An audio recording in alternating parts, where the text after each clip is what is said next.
Hi guys, welcome to the Commando-Cast. I'm Mike. And I'm Andrew, and today's a special cast because Mike and I have Covert Missions spoilers.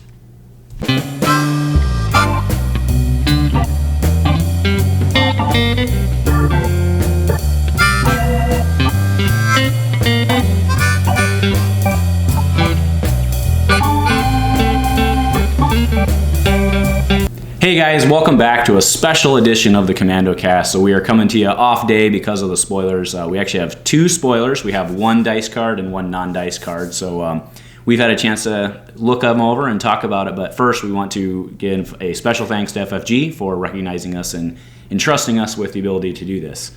And what's interesting is I actually got the email on Saturday on holiday weekend. What? So Mike and I's whole Margarita Friday thing, like maybe it's Margarita Monday, but it's working Saturdays. Right. I don't know what's going. But well, one thing I learned about Working at Worlds it. is there's definitely some people that work on the weekends.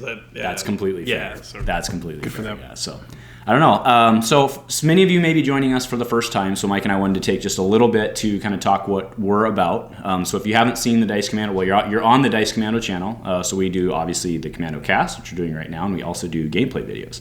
You want to tell us a little bit what our kind of charter of the Commando-Cast is? Yeah, so the Commando-Cast is about the first and foremost growing the community, welcoming in new players. We take it from a community building standpoint. Mm-hmm. I think that we do a good job of teaching alongside of bringing new strategies to the table, and we're just happy that you're here if you are joining us for the first time, and we hope you like what you see. Yeah, so I mean, without further ado, I say we go right into it because that's what the people are here for, Correct. Right? So yeah. All right, so first we're going to hit you with the non-dice card because I don't think we're going to be talking about that one. No, I don't think so either.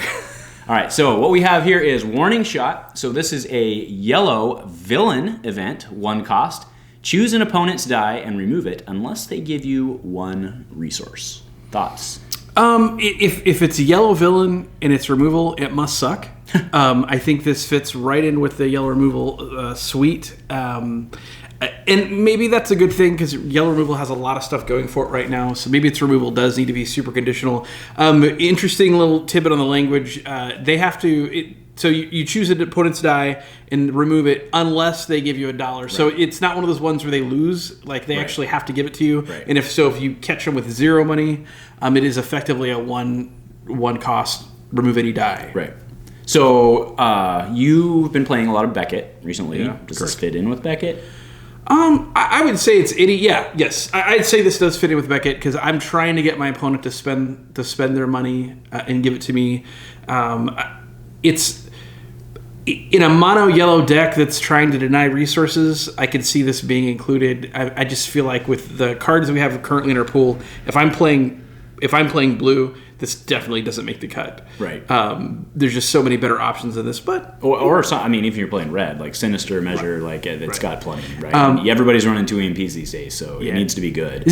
I feel like if it was a 0, well, maybe if it was a 0 cost, it's just straight up broken. But I feel like if it's a 0 cost, choose an opponent's eye of the value 2 or less, and then remove it unless they give you a resource. You put a condition on it, right? Yeah, because it's unconditional removal at 0 plus card in hand.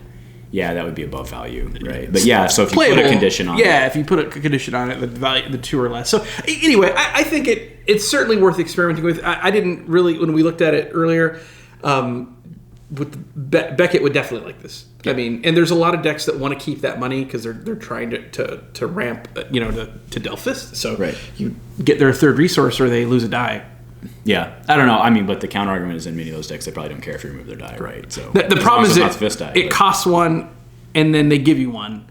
Like so, your net you gain 0 if they lost a card. That's my biggest problem is if they actually pay you. Right. So I mean, by the counterpoint there, if it was a 0 card that said disrupt 1 resource, would you play that? The answer is no. You wouldn't play that. No. Right. So you're waiting for a condition when they don't have. Correct. Right. Yeah.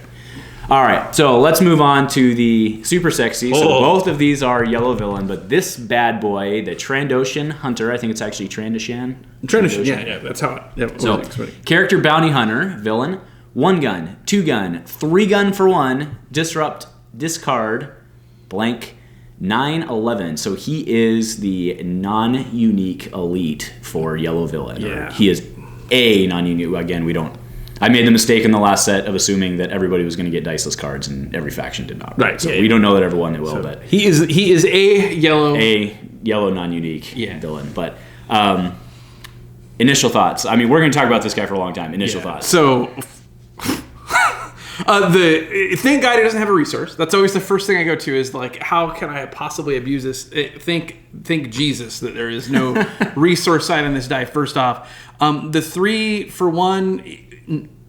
In most times I would not like that. Sure. But the bottom line is if I roll this guy's dice, his power action lets me fix his dice to the side. I can actually resolve. Well, to a damage side. Yeah, so it's like that, which is kind of a counterpoint to your money argument, right? Because he can't flip to a resource, right? But I mean, this guy does not need a resource. Yeah, I'm already dreaming of 5-die.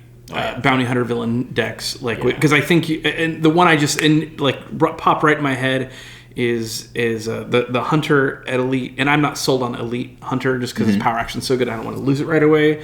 But then Greedo fits in at 10, gets you 2 dice. He's a bounty hunter.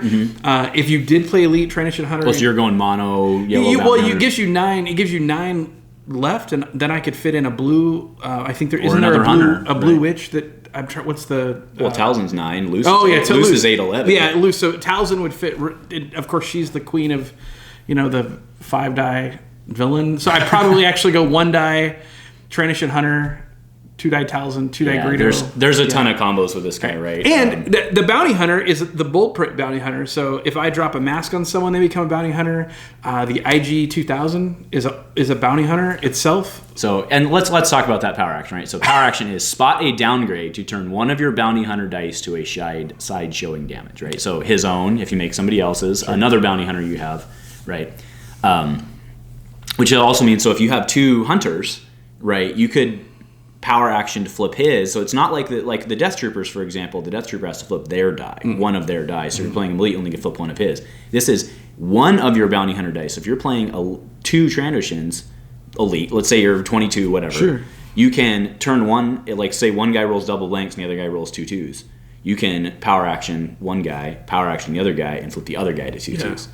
I mean, you could spicy meatball easily slap down 8 damage pretty quickly without re-rolling on 5 dice with Talzin, Trandoshan, and Greedo. I want to say too that congratulations on the development team for this. I think this is a really solid balance design. At 9/11, I thought they did a good job of not making that a 3-point because his power action is so strong.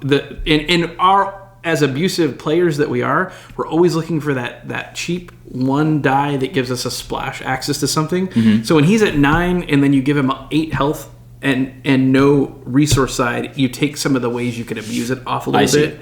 So I think this is a really excellent and well balanced character that not only is it strong, but it does open up a lot of possibilities. And I think that's the biggest strength of any card that we get is it if it's non-abusable and it opens up different avenues of play, that makes it a really great card, and I think this is one of those. Yeah, and so this guy, just out of the gate, right, the reason, or not the reason, but he's 9/11 because, like the Death Troopers, you can run a 5-die Death Trooper, right? 2 elite and 1 non. You cannot run a 5-die Hunter. Right. Because he's 9. Right. So I imagine that's because so far all the non-uniques we've seen, I think, are 8/11s, right? Yeah. The Guard, the Wookiees, and the Death Troopers are all 8/11s, and this guy probably started out as 8/11, and someone's and they were like, "Whoa, yeah, dude, we can't have 5 dice with 3-for-1 guns on it, like in a world of truces." And so this guy is super sexy, and I do want to point out something that really strikes me with this guy with respect to the bounties, right? You only need 1 bounty in play. This isn't like most of the other characters that interact with bounties is like Dengar, deal a damage to a character with a bounty. Asajj, discard to remove a die with a character with a downgrade. Right? Yes. This is just spotted downgrades. You only need 1 in play. So by any means, Dead or Alive, right? Which a lot of people are playing regardless, just for the money income. you can now put that single one on the character that you expect to be alive the whole game, reap the money from it, and use it for your power action. So you don't have to sell out to the 6, right? The 6 plus the bounty. Well, board. I mean, you're probably still going to be running. I might run 4. I think you're probably still be running because getting that power action online turn 1 is so good. But if I have 4 cards that are bounties or downgrades in my deck, the chances of me pulling one round 1 are 82% with a mulligan or something. I mean, really and what's interesting is it doesn't have to be a downgrade, or it doesn't have to be a bounty, right? It can be right? any downgrade, which is also very cool. So I think this guy is.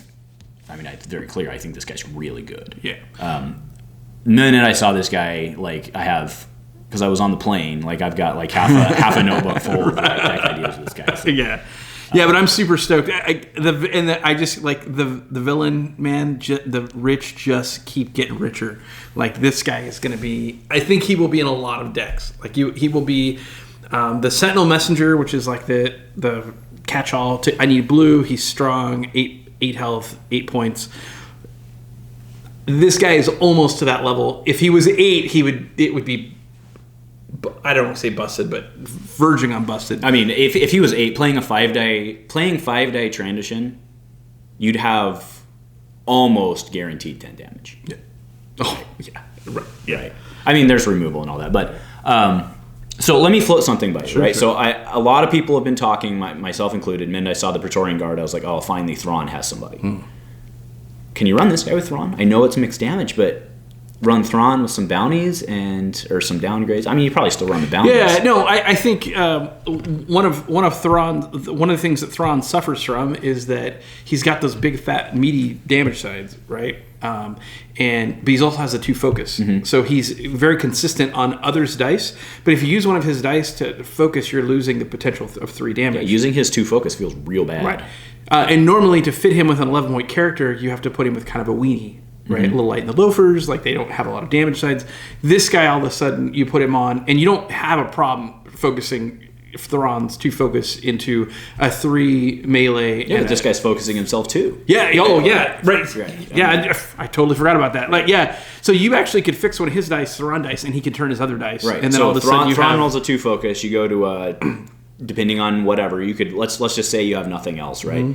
You go to a 3-for-1, a 3 on Thrawn. And then you power action this guy to a 3-for-1, and you hit for 9 out of the gate. Right. With 0 upgrades, 3 dice. Yep, you needed to play 1 card from your hand to make it happen. Right. And you probably got the cash back. Yep. Immediately.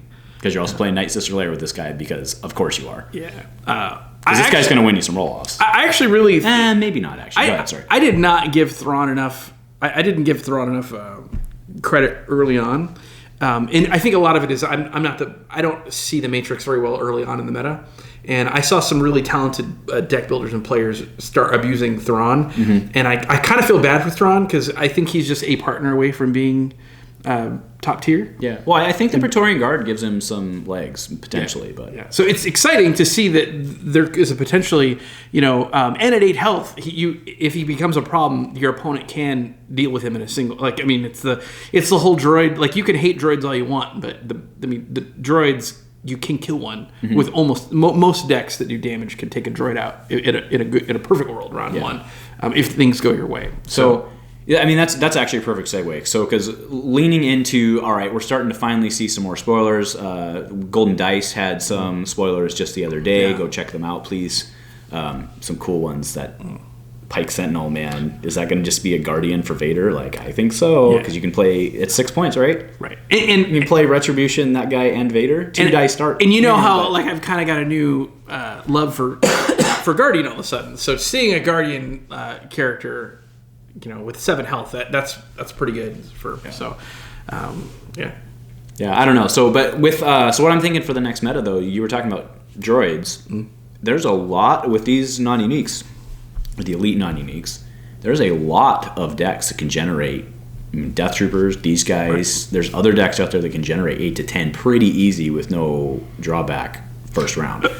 So I think that's a 3PO with a target on his board. Yeah, and I think I think a lot of decks will have to start playing. They'll have to start keeping their removal round 1. I've seen some of the test games and played some of the games with the Death Troopers, and if left unmolested, they will kill you round 1. They will just shoot you. They'll take a character round 1. So if you don't have a hidden motive to play, and even with one hidden motive, you're still taking potentially 6 or 8 damage instead of 10 damage off those guys. So I think you'll see some of these decks, the power level go down a little bit because they won't just be able to play solitaire and do their own thing and then kill you round 3 because they were able to build their board state, because you'll be able to play a little bit more aggressively with some. There'll be more options for aggression. Yeah. No, I agree. And that's why I think, yeah, you're right. So maybe it doesn't change the comps, but it changes how they have to play them. Yeah. That's fair. Yeah, I don't know. I mean, looking at this guy, I mean, the Death Trooper games you played against me in real life with proxies on Death Troopers, right? Yeah, they're put a lot of pressure on you. I think this guy is, they're troopers, which certainly helps just for the 0 removal, but this guy's probably better than the Death Troopers because he can play around easy pickings with Death Troopers can't do. Yes, I agree. I think I would say he's better. Death Troopers have 9 health though, yeah? Yeah, that's a big. There's a big difference and the between 0 cost 9 measure health. for measure. Yeah. But I would say they feel better to me because they're yellow villain.